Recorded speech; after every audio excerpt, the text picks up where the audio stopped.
Hi, I'm Janie Reckelhoff, and I have the pleasure of being the chair of the Council on Hypertension.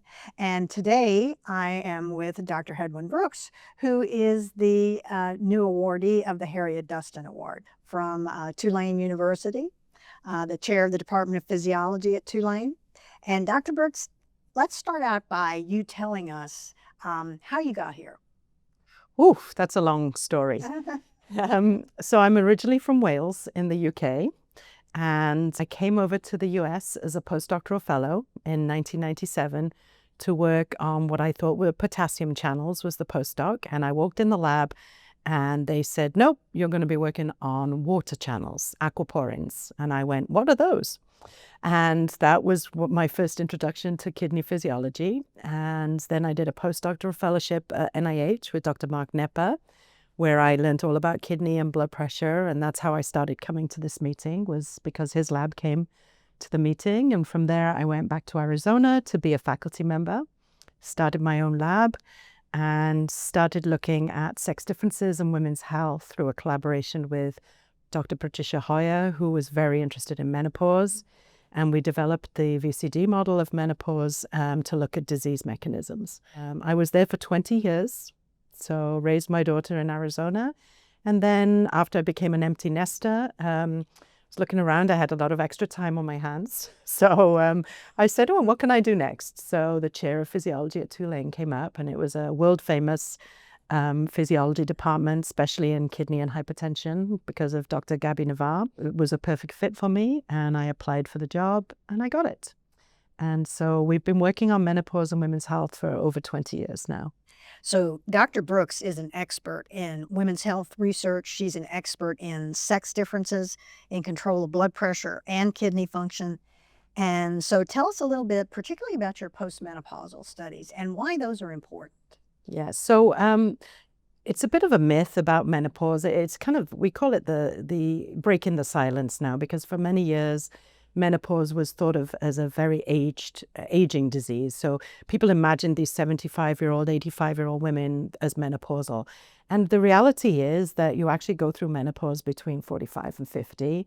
And it increases your disease susceptibility to everything almost. Alzheimer's, asthma, diabetes, and hypertension are the big ones. And so we got interested in it because of that, and because nobody had looked 20 years ago. Nobody was looking at female models of disease. And now, in the last 5 or 10 years, Oprah's talking about menopause, and Halle Berry's talking about menopause. And we wrote an article about breaking the silence and how we needed to start talking about it. And I think the preclinical work that we do in the lab is kind of built on, on the basic understanding that a lot of what we know is in male preclinical models.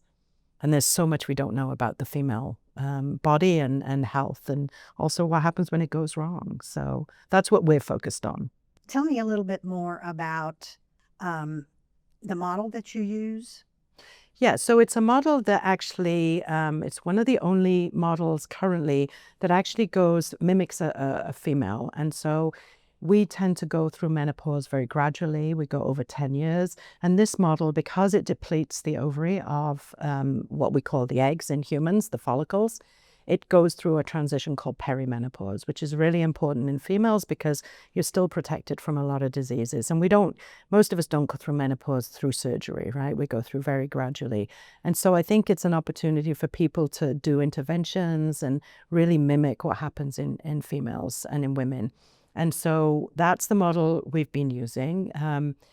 There's nothing wrong with the ovariectomy model. It's a very clean model. It's instant menopause. But that's the model that we tend to work on. And then we're focusing on the immune system. And we now know from COVID that women don't have the same kind of immune system as men. We're protected from a lot of things because we didn't respond to COVID in the same way as most men did.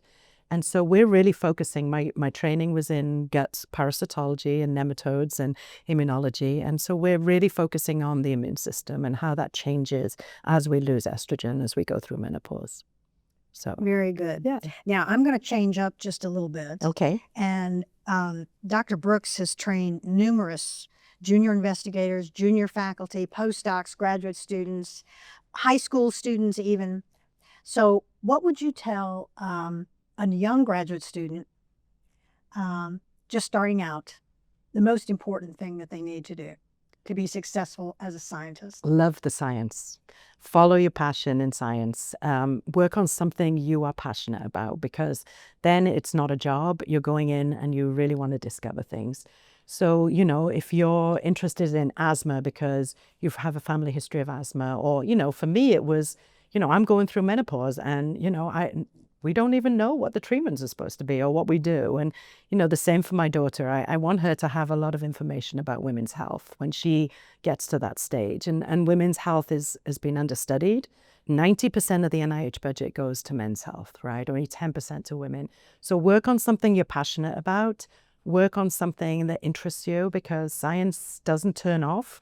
And, you know, when you're thinking about it on the golf course or on the field hockey pitch, like I played in college, and, you know, you want, in the back of your mind, you're always thinking about things because it is your love. So definitely follow your passion. So congratulations on your award again. Thank you. Very well deserved. Thank you. And thank you to the American Heart for selecting me. It was a real honor to follow in the footsteps of some amazing women, and also to represent Harriet Dustan, right, who was a fabulous, That's right. fabulous representative. So Okay.